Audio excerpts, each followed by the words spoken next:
Greg is worried because it's Christmas time. He has to behave better than normal. Roderick pranks him with Elf on a Shelf, and Greg worries Santa can see him picking his nose. That's gross, Greg. Argo Font Book Review, Argo Font Book Review. Greg's school has an anti-bullying campaign. Greg's worst bully was Nasty Pants, who chased him and Rowley every day. The boys got their parents involved. The adults were embarrassed to learn the scary Nasty Pants was actually a hyperactive 5-year-old.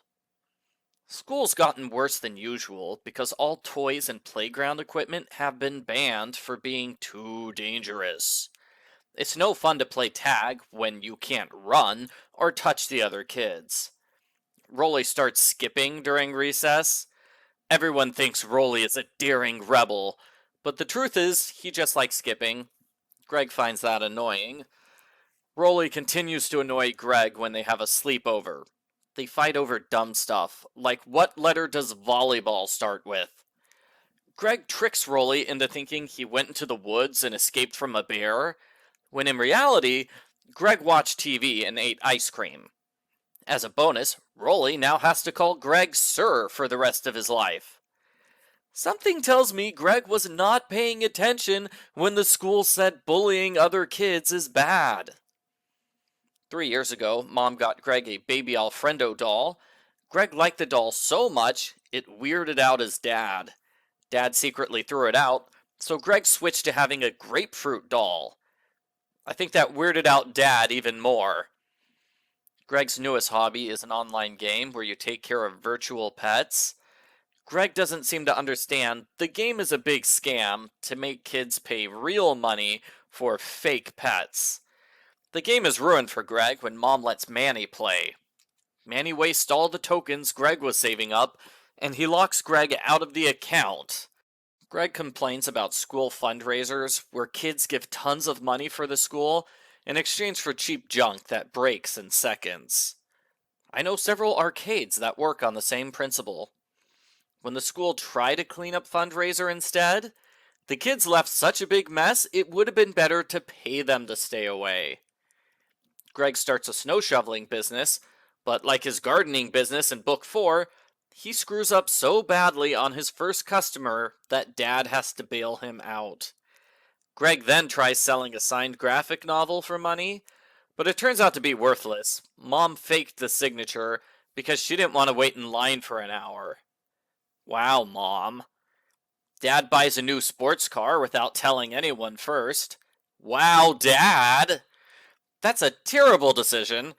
Greg accidentally messes up the paint on the car. Mom uses this as an excuse to switch the car out for one she wants. Greg loves the chicken drummies at the school's holiday bazaar.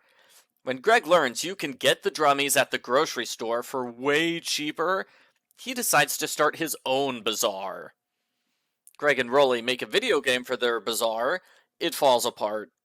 They make a newspaper, which is so rude it offends their only sponsor, and it's confiscated by the vice principal. It sounds like Greg should have skipped the bazaar planning stuff and just sold drummies at school by himself. Greg and Rowley put posters on the outside of the school. Rain ruins the posters and leaves green stains on the wall. The boys are mistaken for vandals, and there's a huge crackdown to find the criminal students. Rowley accidentally tattles on Greg. Greg is given the chance to get Rowley in trouble too. Greg decides not to take revenge on Rowley, since Rowley doesn't deserve it, and the whole situation is Greg's fault anyway. Am I the only one who was shocked by this part? Greg is usually more than happy to get out of trouble by blaming Rowley for his own bad choices.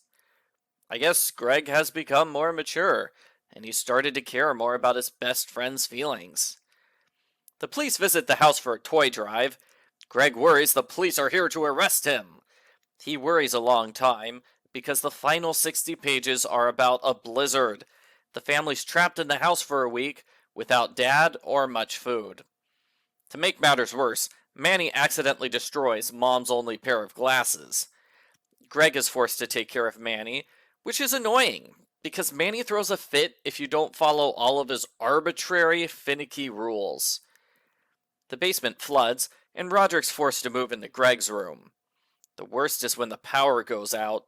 Everyone huddles under blankets all day to keep from freezing. It's revealed the power did not go out.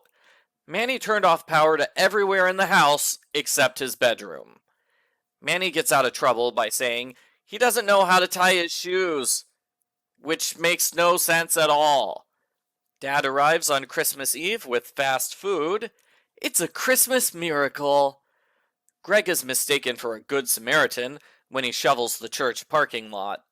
The truth is he was looking for money, not trying to help other people, but Greg is more than happy to take all the credit for being a hero. The end. Post-book follow-up. Right before reading this book, I was told it's one of the best ones of the series. I think I would agree with that. Most of the stories in this book were winners. The book was pretty topical when it was released, with its parodies of Webkinz, Elf on a Shelf, and the big push towards anti-bully campaigns. The book is now over 10 years old, and those jokes hold up pretty well. The one joke section I wish was outdated is the part where the school removes playground equipment and replaces it with nothing. That happened to the slide in our local park.